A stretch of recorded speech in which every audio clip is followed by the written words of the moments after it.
जैसे हम बात करते हैं उस्ताद बिस्मिल्लाह खान, पंडित रविशंकर, हर एक ऐसे जो कलाकार हैं हमारे दिग्गज, तो आज के टाइम पर कहीं न कहीं जो उनका एक जो उन्होंने परचम लहराया है, वो कहीं न कहीं वो अस्तित्व मिटता जा रहा है। आज जो कलाकार बहुत जितना भी बढ़िया। खा पी के बचा है ना, जी, ये उनके बदौलत था। और उन्होंने आज से 50-60 साल पहले जी।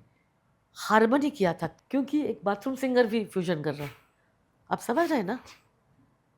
आप प्रॉपर गायकी के साथ करो ना। जी, ये एक सरोद लो, एक वेस्टर्न चेलो ले जी। लो। Hello everyone, welcome to India. मेरा नाम है आयुष श्रीवास्तव और आज हमारे साथ हैं भारतीय क्लासिकल म्यूज़िक की वो शान, जिन्होंने अपनी कला के बदौलत ना सिर्फ म्यूज़िक को एक नया परचम दिया, बल्कि उस्ताद बिस्मिल्लाह खान साहब जो उनके बाबा भी हैं, उनकी आर्ट फॉर्म को आज तक हमारे बीच ज़िंदा भी रखा है। जी हाँ, डॉक्टर सोमा घोष। कैसे हैं आप मैम? एकदम ठीक हूँ। आप कैसे हो? बस मैम सब अच्छा। जी। तो मैम मेरा आपसे सवाल है, जैसे अभी 20 अगस्त को आपका इवेंट होने वाला है, याद बिस्मिल्लाह। तो जैसे कि हमें पता है कि ये 19वीं बरसी होगी बिस्मिल्लाह खान साहब की। 17th। 17वीं माइनस से 17वीं बरसी। तो इस इवेंट में मतलब ऐसा क्या खास होने वाला है, मतलब जो ऑडियंस को हाँ, ये कुछ अलग। खास इसलिए है जी, कि इसमें हम याद बिस्मिल्लाह सम्मान जी, पद्म विभूषण उस्ताद अमजद अली खान साहब को दे रहे हैं। हर साल नहीं देती हूँ। जी, इसके पहले 4 महारथी को दिया है। जी, पद्म विभूषण पंडित किशोर महाराज जी जो जी, तबला तबला नवाज थे जी, बनारस के। सेकंड सम्मान दिया है भारत रत्न पंडित भीमसेन जोशी जी को। थर्ड दिया था पद्म विभूषण विदुषी प्रभा अत्रे जी को। और चौथा दिया था पद्म विभूषण संगीत मार्तंड पंडित जसराज जी को। और ये फिफ्थ अवार्ड है, क्योंकि भारत रत्न बिस्मिल्लाह खान जैसे शख्सियत कलाकार ज़माने में कई एक जन्म लेते हैं। और हम लोग का सौभाग्य है कि हम लोग उनको देख पाए हैं। और मैं तो सबसे सौभाग्यशाली हूँ कि मैं उनकी बेटी बन पाई हूँ। जी, तो इस बार बॉम्बे में दे रही हूँ 12 सितंबर जी, पद्मश्री पंडित सुरेश तलवारकर जी को, जो भी एक तबला साधक है, जी, ज़िंदगी डेडिकेट किए हैं। और ये सम्मान देना और ये जो यादें बिस्मिल्लाह करना इसलिए है कि ये सब जो महासाधक संगीत के हैं, जी, ये धर्म गुरु से कहीं कम नहीं है, क्योंकि इनमें भी वही शक्ति आ जाती है, लेकिन लोगों को समझ में नहीं आता। जी, तो इनकी ज़िंदगी आज के पीढ़ी को दिखाना, जिससे कि ये विरासत बची रहे, ये संगीत बची रहे, कि संगीत खाली रियलिटी शोज़ तक सीमित नहीं है। इसमें बहुत तपस्या करने की ज़रूरत पड़ती है, तब जाके ये रहता है। और फिर साधना करने से एट द एज ऑफ 90 तक वो कलाकार पूर्ण ताकत में रहता है, जी। उसका कहीं कुछ घटता नहीं। तो मैम जैसे अभी आपने कहा कि वो अस्तित्व वाली बात को, तो जैसे हम बात करते हैं उस्ताद बिस्मिल्लाह खान, पंडित रविशंकर, हर एक ऐसे जो कलाकार हैं हमारे दिग्गज, तो आज के टाइम पर कहीं न कहीं जो उनका एक जो उन्होंने परचम लहराया है, वो कहीं न कहीं वो अस्तित्व मिटता जा रहा है। जस्ट बिकॉज़ जो एआई का इंट्रोडक्शन हो गया है, प्लस जो आजकल हम ऐसे गाने सुनते हैं जो मतलब यूथ जो हमारी रैप और इन चीज़ों की तरफ ज़्यादा इन्फ्लुएंस हो गई। क्लासिकल म्यूज़िक जो बेसिकली, जैसे मैं लखनऊ से हूँ, तो हमारे यहाँ बेगम अख्तर जी हैं, तो आहा, उनका क्या आज नाम ले भी लिया तुमने। आज भी आज भी उनके बारे में जब बात होती है, तो एक सम्मान के साथ, और फिर उस्ताद बिस्मिल्लाह खान हो गए, बाकी हो गए। तो उनके साथ मतलब जो आज मतलब एक इन्फ्लुएंस है, वो कहीं न कहीं घटता जा रहा है। इस पर आप क्या कहना चाहेंगे? इस पर हम यही कहना चाहेंगे कि हमारे बच्चों की पेरेंट्स, जी, क्योंकि वही प्रेरणा होती है एक संतान की, जो जी, पेरेंट्स जो चाहते हैं बच्चा वही बनने की कोशिश करते हैं। क्योंकि माँ बाप भी चाह रहे हैं कि हमारा बच्चा सबसे पहले, अगर थोड़ा सा भी टैलेंट है, रियलिटी शोज़ में चले जाए जी, और 5 लाख 6 लाख कमा लेंगे, बच्चा का नाम रोशन हो जाएगा। ये जो धारणा है ना, ये सबसे पहले हमारे शास्त्रीय संगीत कलाकारों को दूर। कोई भी शास्त्रीय संगीत सीखने बच्चा नहीं चाहता है। वो पहले ही आके बोलता है कि हमें रियलिटी शोज़ में जाना है, हमें इसके लायक बना दीजिए। जी, आप समझ रहे हो? जी, ये सबसे बड़ी गड़बड़ हो गई है यहीं पे। जी, और ये जो महारथियों की जीवन को हमें सामने लाना है, स्कूल कॉलेजेस में। आज तो हम एक हॉल में कर रहे हैं। मैं समझती हूँ हर स्कूल में इनकी ज़िंदगी को दिखाना चाहिए। आज पंडित रविशंकर जी को देखिए, जी, उनका कंट्रीब्यूशन जी, सोच सकते हैं। आज जो कलाकार बहुत जितना भी बढ़िया। खा पी के बचा है ना, जी, ये उनके बदौलत। सही। वो अमेरिका में इतना, और उन्होंने आज से 50-60 साल पहले जी। हार्मनी किया था, हार्मनी थ्रू म्यूजिक, जो फ्यूजन, जो एक्चुअल फ्यूजन। वो एक विद्वान थे और उन्होंने वहाँ के विद्वानों के साथ जी। काम किया। यूदी मेन्युअल, जॉर्ज हैरिसन, जी। इनके साथ फ्यूजन किया, और प्रॉपर फ्यूजन कि वो अपना चीज़, जो अपना बुनियादी चीज़, जी। वो अपना बुनियादी चीज़, ये अपना क्लासिकल को मर्ज किए। जी।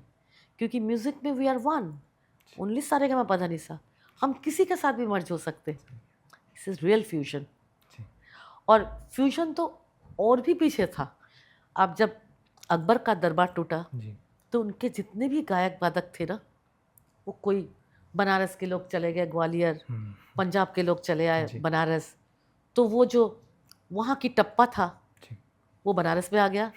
बीरा, देखिए शब्द पंजाब का है जी। लेकिन गायकी बनारस की है। बनारस। बीरा दे जानी आ रबे रैदी आ सैदिया, बीरा दे जानी आ रबे। यह फ्यूजन, पंजाब के शब्द, बनारस की टप्पा, मिलकर फ्यूजन बना। लेकिन आज हो गया ना थोड़ा सा कंफ्यूजन, जी। समझ रहे हैं ना? जी। क्योंकि एक बाथरूम सिंगर भी फ्यूजन कर रहा है, आप समझ रहे हैं ना? आप प्रॉपर गायकी के साथ करो ना। जी। ये एक सरोद लो, एक वेस्टर्न चेलो ले जी। लो, ये लो, उसका पूरा गायकी, पूरा जो जो जानकार होगा वही फ्यूजन कर सकता है। सही। तो हम उनकी ज़िंदगी को दोहरा नहीं रहे हैं। जैसे हम बड़े बड़े राजनेता को हम याद रखने की कोशिश करते हैं, वैसे संगीत साधकों की ज़िंदगी को भी जिंदा रखना पड़ेगा। जी। जब बाबा गुजर गए, तब डॉक्टर कलाम हमें फ़ोन किए थे कि शोमा जी आप वचन दीजिए, इनको ज़िंदा रखिएगा, ये एक पिलर है संगीत के, इनको बचाइए, इनको ज़िंदा रखिए। तो मैंने, इसलिए मैं 17 साल से कंटिन्यूस कर रही हूँ कि उनकी थॉट, उनके विचार को आप तक पहुँचा सके। बहुत बेहतरीन मैम। मैम जैसे अभी आपने बात की बनारस के घराने की, तो जैसे ठुमरी, दादरा और कजरी, ये जो हमारे फॉर्म्स हैं, तो अगर यंगर जनरेशन के तौर पे हम बात करें तो आप इसे आज कैसे अपनी मतलब गायकी में ज़िंदा रखती हैं? बैरी सावन मोरा जियरा जराए, कजरी, पहले कजरी था। जी। बिरन भैया ले जाना भैयावा, सवनवा में ना जइबो नदी। अरे रामा रिमझिम से बरसे लपनिया, चली तो जाओ, चली तो जाओ जनिया रे हरी। आज मॉडर्न कजरी मैंने बनाया कि जैसे आज का बच्चे, टीनेजर्स, जब बारिश होती है हम डीजे क्यों चलाएंगे, हम प्रकृति को देखेंगे। 16 साल की लड़की, वो कैसे अपने फियांसे को याद करेगी। पैरी सावन मोरा जियरा जराए, मन नाही लागे दैया कछु नाही भाई। कह दो बदरिया से अभी नाही बरसे, पिया परदेस गए अभी नाही आए। बैरी सावन मोरा जियरा जराए। तो मैम जैसे आपकी इतनी लंबी म्यूज़िकल जर्नी रही है, सब कुछ रहा है, तो इस दौरान मतलब कभी आपको कोई चैलेंजेस फेस करने पड़े हों? हर समय चैलेंज ही चैलेंज। शुरुआती दौर पर मुझे इतने स्पॉन्सर्स मिलते थे, जी। अब कठिन स्थिति है, स्पॉन्सर्स आना बहुत मुश्किल हो गया है कल्चर के लिए। जी। तो लेकिन कर रही हूँ। जी। और मैं एक चैलेंज लिया है, संकल्प लिया है कि हमें एक संगीत आश्रम बनाना है जी। जिसमें गुरु की रक्षा हो, और वो गुरु सुरबहार वादक, एसराज वादक, दिलरुबा वादक, जी। वो आज के नई पीढ़ी को वो सिखा दे, तो ये साज बच जाएगी। क्योंकि समय आएगा वापस जब फिर ये एआई वगैरह कुछ रह नहीं सकता है, जी। क्योंकि हम इंसान हैं। कितनी कठिनता से ये ज़िंदगी मिलती है, अपनी बुद्धि से, अपने विचार से, कर्म से। जी। हम कर्म के द्वारा हम वहाँ तक पहुँचते, जी। उसके द्वारा एक विचार होती है उनकी, ईश्वर की भी। तो वही खत्म हो जाएगा तो कैसे चलेगा दुनिया? वो तो ऐसा नहीं रह सकता। और जी। कला के क्षेत्र में एआई नहीं रह सकती, जी। तो फिर इन साज़ों की ज़रूरत पड़ेगी। जी। तो इसको बचाना है, और हमें जितने भी पैसे वाले इंसान हैं, सब कुछ तो सरकार नहीं कर सकते ना, जी। उनके तो पास तो बहुत जिम्मेदारी। आज कितना युद्ध, कितना टेररिज्म अटैक, सरकार को हर चीज़ देखना पड़ता है। हमें आगे बढ़ना पड़ेगा। जी।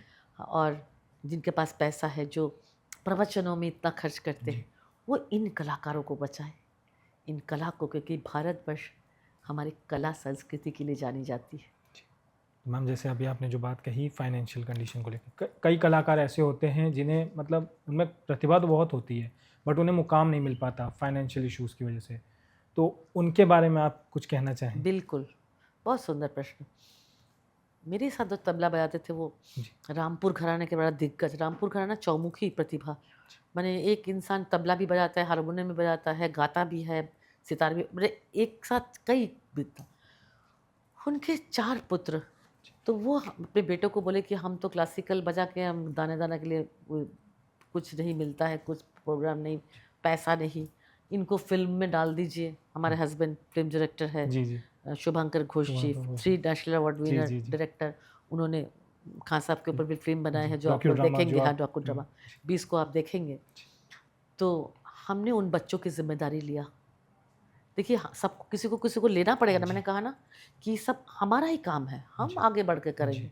और मैं उनको हर तरफ से सपोर्ट देती हूँ। हाँ, उनका घर से लेके बच्चा, सब कुछ, शादी ब्याह, हम खड़े रहते हैं कि तुम कलाकार हो, कलाकार कई जन्मों के तपस्या से बनता है, जी। तुम इसको ये मत करो, और तुम घरानेदार हो। तो इस तरह से हम उसको सपोर्ट करके उसको ज़िंदा रखें, उस घराना को। जी। मैम आपका एक इनिशिएटिव है जिसके बारे में हमने सुना है, संगीत ग्राम, हम्म। इसके बारे में आप कुछ बताना चाहें तो?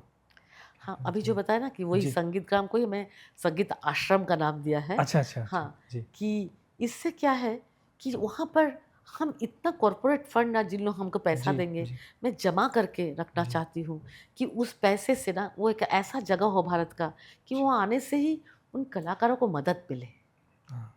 क्योंकि कलाकार जो होते हैं ना, बड़ा जी। सम्मानी होता है। सही। वो सबसे बड़ा संपद उसका वही होता है जी। कि वो कहीं सर नहीं झुका सकता है, जी। भीख नहीं मांग सकता है। उनके परिवार में ब्याह शादी है, उनका अचानक कोई मेडिकल डिमांड हो जाए, बच्चों की फ़ीस की, ये सब वो जगह करे वो मेरा संगीत ग्राम। तो इसके लिए मैं चाहूँगी, जैसे ही मेरे हाथ में ज़मीन आ जाए, जी। जो कि हमको वादा किए हैं जी। सीएम साहब ने महाराष्ट्र के, तो हम आपके उस अनमोल खजाना चाहते हैं जिससे कि ये संगीत ग्राम बन जाए। जी। मैम जैसे आपने जब पार्लियामेंट ऑफ इंडिया में खान साहब के साथ परफॉर्म किया था, उस समय फॉर्मर हमारे प्रेसिडेंट थे अब्दुल कलाम साहब, तो उस वक्त आपकी फीलिंग कैसी थी? मतलब वो कैसा था आपके लिए वो मंज़र? अद्भुत। क्योंकि हमने कहा ना कि आत्मसम्मान, ये जी। जुगलबंदी था। जी। आपको एक अद्भुत घटना बता रही हूँ। जुगलबंदी था और कार्ड में ना लिखा हुआ था कि doctor Kalam presenting Bharat Ratna doctor Bismillah, Ustad Bismillah Khan, accompanied by शोमा घोष। जी। तो जो वजूद होता है ना, वो उसका उम्र नहीं दिखता है। जी। लेकिन इट वॉज ए जुगलबंदी ना, तो मैंने उनके सेक्रेटरी को कहा कि मैं नहीं गाऊंगी, क्योंकि इससे जुगलबंदी कॉन्सर्ट, आपने मुझे लिखा है अकम्पनिंग, मैं अकम्पनिंग नहीं कर रही हूँ। तो बोले कि नहीं, प्रोटोकॉल होता है प्रेसिडेंट का, ऐसा ही होगा। हमने कहा चाहिए आप प्रेसिडेंट को पूछ के आइए, ऐसा नहीं होगा। मेरा भी एक कलाकार का भी तो एक प्रोटोकॉल है ना, जी। जब उन प्रेसिडेंट का हो सकता है तो हमारा नहीं है कुछ प्रोटोकॉल। तो वो डर डर के गई कलाम साहब के रूम में और हंसते हंसते आई। जी। बोले उन्होंने हमको ही डांट दिया कि ऐसा गलती तुमने कैसे किया है, फिर से कार्ड छपाओ। फिर से दोबारा कार्ड छपा कि doctor Ustad Bismillah Khan and doctor शोभा घोष। तो उसमें जो आनंद मिला ना, जी, मैंने अपने अंदर की संगीत को इज्जत दिया है। जी। हमारा संगीत तो माँ की संगीत है, हमारा का क्या अस्तित्व है। जी। जब मैंने दे पाया उस उम्र में, जी। ये दैट वाज वेरी, मैंने एक ग्रेट अचीवमेंट। और मैंने ये भी कह दिया था पूरा संसद के लोगों को कि ये जुगलबंदी है, मेरा उम्र मत देखो, मेरा उपाधि से मैं विभूषित नहीं हूँ। हाँ, हमें इक्वल सम्मान दीजिएगा। जी। और वो दिया गया था। हमारे बाबा दोनों पास पास बैठे थे, सुषमा स्वराज जी, मनोहर जोशी जी उस समय स्पीकर थे। हमको एक खाना परोस के दोनों को समान रूप से खिलाया। तो ये फायर होना चाहिए। जब आप साधना करोगे ना तो ऑटोमेटिक आता है। बहुत खूबसूरत। अभी आपका एक पोस्ट है इंस्टाग्राम का जो आज के साथ 20 तारीख में भी, सियासंग झूले बगिया में राम ललना। हाँ, इसके पीछे मैम क्या है, क्योंकि आपने इसमें मेंशन किया है ये बिस्मिल्लाह खान साहब की फेवरेट, वन ऑफ द बहुत, फेवरेट्स कही हाँ। जाती है। तो ये क्या, हमेशा जब मैं जाती थी ना, जी बाबा इस गाने को गुनगुनाते, वो गाते बहुत अच्छा थे। जी तो कि ये वो बजाते नहीं थे, बजाते तो वो वाला ड ड ड ड ड ड ड ड ड ये, लेकिन ये वो गाते थे। सिया संग झूले, सिया संग झूले बगिया में राम ललना, राम जी की, जी राम ललना, राम ललना, राम सिया झूले, लखन झुलावे सखी, छवि ऐसी बनी मानो रति, काम ललना, सिया संग झूले, जी सिया संग झूले बगिया में राम ललना। मैम, जैसे आप अगर एक एडवाइस मतलब आपको कही जाए, जो आज मतलब जो युवा पीढ़ी में लोग हैं जो क्लासिकल म्यूज़िक को सीरियसली मतलब फॉलो करना चाहते हैं, तो उनके लिए मतलब आप क्या मतलब ऐसे एडवाइस देना चाहेंगे कि हाँ। उनके लिए मैं, देखो, क्लासिकल लोग सोचते हैं क्लास के लिए है, जी ये नहीं है। क्योंकि हम ग्रामर को सामने रखते हैं, जी रस को पीछे रखते हैं, जी और नेचुरली टीनेजर्स बच्चे उसको अच्छा नहीं लगता है। जी हमें ग्रामर को जान के उसको भूल जाना है, जी हमें वो रस पे जाना है। किसी की मुस्कुराहटों पे हो निसार, ये जो रस है, जी शब्द है, तो शब्द को सामने लाना है। तू जहाँ जहाँ चलेगा मेरा साया साथ होगा, ये एक राग है, जी नंद है। आज हूँ न आए शाम, तो हमें रस पे जाना है। हम रस पे जाके हमारी जिम्मेदारी होनी चाहिए कलाकारों को कि ऐसे हम प्रेजेंट करें कि आज के जनरेशन को भी अच्छा लगे, क्योंकि श्रोता रहेगी तो कला बचेगा। तो हमें श्रोता बनाना है। Ma'am, before ending this interview, आपकी मतलब इतनी सारी गज़लें हैं, सब कुछ है, बट एक कोई गज़ल जो आपके दिल के सबसे करीब हो, जैसे हमारे तो मतलब पिया के आवन की आस, या फिर बस यही झिझक है, अरे वाह, क्या बात है। तो उसको अगर आप आपने मतलब, सुना है उसको? जी, अगर आप उसे मतलब क्या कहते हैं पेश करना चाहें तो अपनी आवाज़। कैफी एसबी साहब की लिखी है जी ये गजल, जी है ना? जी बस एक झिझक है यही हाल दिल सुनाने में, कि तेरा नाम, कि तेरा नाम, कि तेरा नाम भी आएगा इस फसाने में, बस एक झिझक है। बहुत प्यारा मैम, बहुत खूबसूरत। आप लखनऊ से है जी तो मैं बेगम की एक लाइन गाना चाहूंगी। बिल्कुल, इरशाद। हाँ,